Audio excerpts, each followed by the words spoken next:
are you working or working on your tan? Is your sun out? Yeah, there's sun out. Okay, then I'm working on my Probably cloudy tan. day. I'll take my tan. All right. Well, I'm home. I have Pilates at 6. Okay. You see my stick? Where is it over here? Further.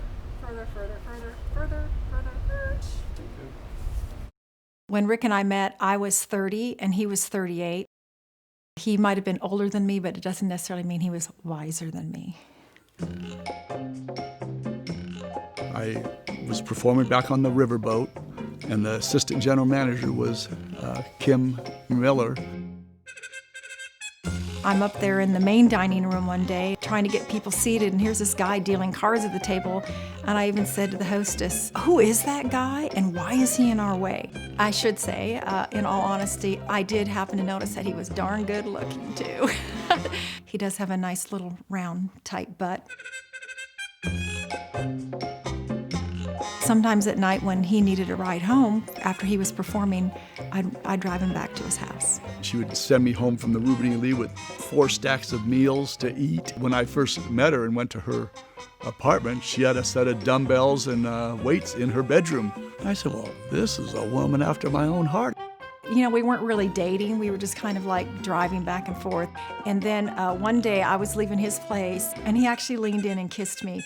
That's when I realized, oh, we're dating. We started going shark hunting and mountain climbing, worked out together, worked out every day.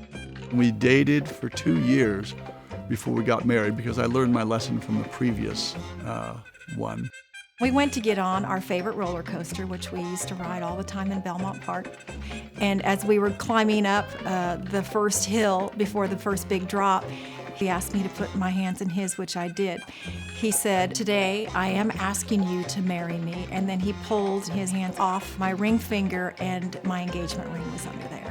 And then about that time we went down and I couldn't think of anything else from that point on.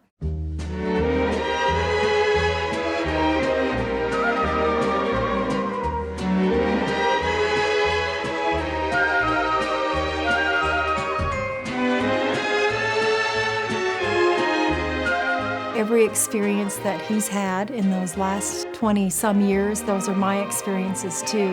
He's been on all the major television shows in America because of his incredible talent. Will you please welcome Richard Turner, the Chief. We traveled London and Scotland and Europe. I went from being a girl who's never gone anywhere to a girl who's been all over the world. しかもですね、その超人に登場していただきまして、ゲストの皆さんにも One of Rick's friends said, "Hey, you and Kim really ought to consider doing a show together." Ding, ding, ding. Rick's mind went off. Before you know it, he's writing a show, writing a script. Kim became part of the act. I was the cheat and she was misguided. Misguided is a very sweet, very innocent school marm who doesn't quite understand life and words. 10, 11, 12. Wow, General Powell can spell good. Kim and I moved to San Antonio because we were offered a contract to perform at a place called Fiesta, Texas. We performed together for 8 years, and I loved it, but she likes business, so she went the business route. Rick loved having me there with him. And he was always saying, "Oh, you got to have Misguided. If you're going to hire me, you have to get Misguided." I'm like, well, I don't want to do Misguided. We decided we wanted to have a kid. Naming your child is very important. So we had gone through all these names and picked out girls' names and couldn't really hit on a boy's name. She was looking through the Bible, King David and Eliza, and then she goes, Asa, King Asa. And then she read, oh, it means physician or healer. And I said, oh, I know, this would be really funny. We'll call him Ace of Spades. And Rick goes, that's it. That's it. That's the perfect name. She goes, no, I'm making it's a joke. No way. I am not naming my son Ace of Spades. Dun, dun, dun, dun, dun, dun. Ace of Spades. Rick is persistent, and when he wants you to do something, he may push and cajole. Whatever his approach is, he'll get you to do it. And just remember, your daddy decorated this room just for you. All done in cards. The biggest challenge that we had when Asa was growing up was Rick being able to find him. In fact, Rick actually lost Asa twice. So we solved that we put bells on Asa's shoes. And so Rick always knew where he was.